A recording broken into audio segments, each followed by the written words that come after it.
Tolak Perpu Cipta Kerja, Partai Buruh, outsourcing tidak dibatasi perbudakan modern. Harusnya ya, ketika DPR not in season, misalnya mereka sedang reses, itu baru bisa dikeluarkan Perpu. Tetapi ini Perpu untuk menjadi legislasi jalan cepat. Harusnya tidak demikian ya, tidak boleh dia menjadi legislasi from the bench gitu ya. Ini perilaku culas sebenarnya menurut saya ya, perilaku yang tidak betul-betul tidak sebenarnya amoral gitu. Dalam artian putusan MK mengatakan sesuatu, lalu kemudian harusnya diambil melalui sebuah proses yang lebih bermartabat dengan partisipasi yang lebih baik, bukan cuma gimmick. Sekarang bukan lagi cuma gimmick, tapi kemudian partisipasinya ditiadakan. Kedaulatan rakyat tidak sama sekali muncul di sini.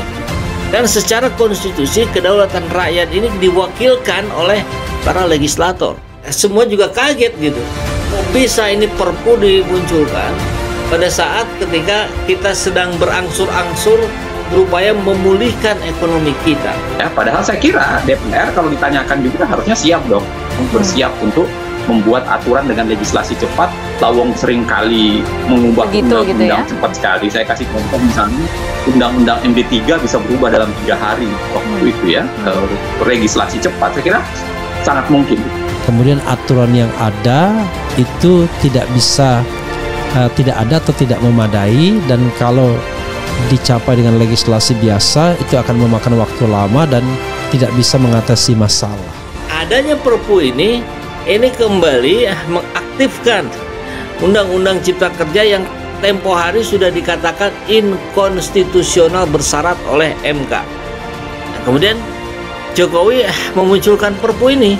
Artinya apa? Jelas Jokowi tidak setuju dengan keputusan MK.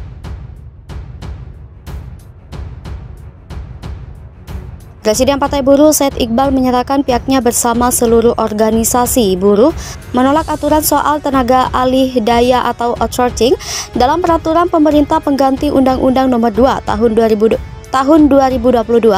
tentang Cipta Kerja atau Perpu Cipta Kerja. Aturan soal outsourcing itu bermaktub pada pasal 64, berikut bunyi belit tersebut. 1. Perusahaan dapat menyerahkan sebagian pelaksanaan pekerjaan kepada perusahaan lainnya melalui perjanjian alih daya yang dibuat secara tertulis. 2. Pemerintah menetapkan selagian pelaksanaan pekerjaan sebagaimana dimaksud pada ayat 1. 3. Ketentuan lebih lanjut mengenai penetapan sebagian pelaksanaan pekerjaan sebagaimana dimaksud pada ayat 2 diatur dalam peraturan pemerintah. Menurut Said, aturan outsourcing dalam Perpu Cipta Kerja ini tidak jauh berbeda dari Undang-Undang Cipta Kerja yang dinilai cacat secara formil oleh Mahkamah Konstitusi. Namun pada Perpu Cipta Kerja, kata Said, Perpu Cipta Kerja memberikan sedikit ruang dialog. Hal itu termaktub pada ayat 3 bahwa pemerintah akan menentukan pekerjaan apa saja yang diperbolehkan melakukan outsourcing melalui peraturan pemerintah atau PPP. Ia membandingkannya dengan aturan dalam UU Nomor 13 Tahun 2003 tentang Ketenagakerjaan. Dalam UU itu disebutkan pekerjaan yang boleh menggunakan outsourcing hanya jasa-jasa pembersihan, keamanan, transportasi, catering, dan jasa minyak dan gas pertambangan. Menurut Said, aturan ini memiliki banyak celah kecurangan, terlebih tidak ada ukuran yang jelas untuk pemerintah menentukan jasa apa saja yang boleh menggunakan outsourcing. Alhasil, Said mengatakan pihak buruh setuju apabila pemerintah kembali pada aturan UU Nomor 13 Tahun 2003, di mana outsourcing tidak diperbolehkan kecuali pada 5 jenis pekerjaan yang telah ditentukan. Sementara itu, Menteri Koordinator Bidang Perekonomian Airlangga Hartarto mengatakan pemerintah mengatur ulang ketentuan mengenai outsourcing pada Perpu Cipta Kerja untuk mengakomodasi permintaan serikat pekerja atau buruh. Airlangga juga mengklaim Perpu Cipta Kerja telah mengakomodasi permintaan buruh soal pengupahan. Pemerintah memasukkan unsur inflasi, pertumbuhan ekonomi, dan daya beli masyarakat sesuai daerahnya sebagai penghitung besaran upah. Adapun Presiden Joko Widodo alias Jokowi telah resmi menekan Perpu Cipta Kerja dan mengumumkan penerbitannya pada 30 Desember 2022. Sementara MK telah memutus Undang-Undang Nomor 11 Tahun 2020 tentang Cipta Kerja atau UU Cipta Kerja cacat formil. Amar putusan MK berbunyi Bilet Sapu Jagat itu inkonstitusional, bersyarat dan pemerintah serta DPR diberi waktu hingga 2 tahun untuk memperbaikinya.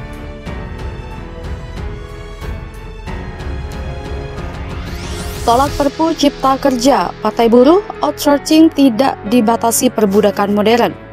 Presiden Partai Buruh Said Iqbal menyatakan pihaknya bersama seluruh organisasi buruh menolak aturan soal tenaga alih daya atau outsourcing dalam peraturan pemerintah pengganti Undang-Undang Nomor 2 Tahun 2022 tentang Cipta Kerja atau Perpu Cipta Kerja. Aturan soal outsourcing itu bermaktub pada pasal 64 berikut bunyi Bilet tersebut.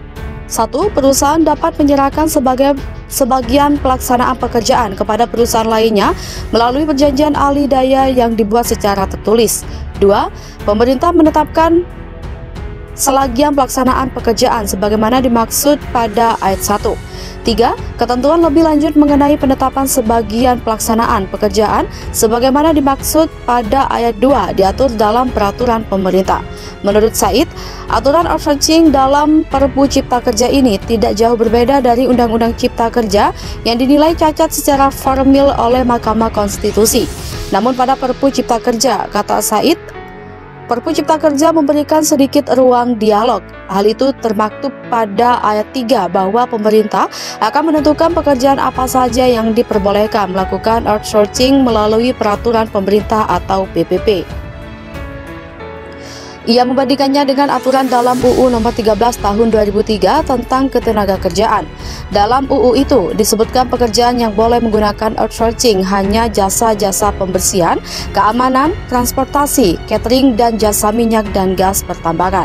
Menurut Said, aturan ini memiliki banyak celah kecurangan, terlebih tidak ada ukuran yang jelas untuk pemerintah menentukan jasa apa saja yang boleh menggunakan outsourcing.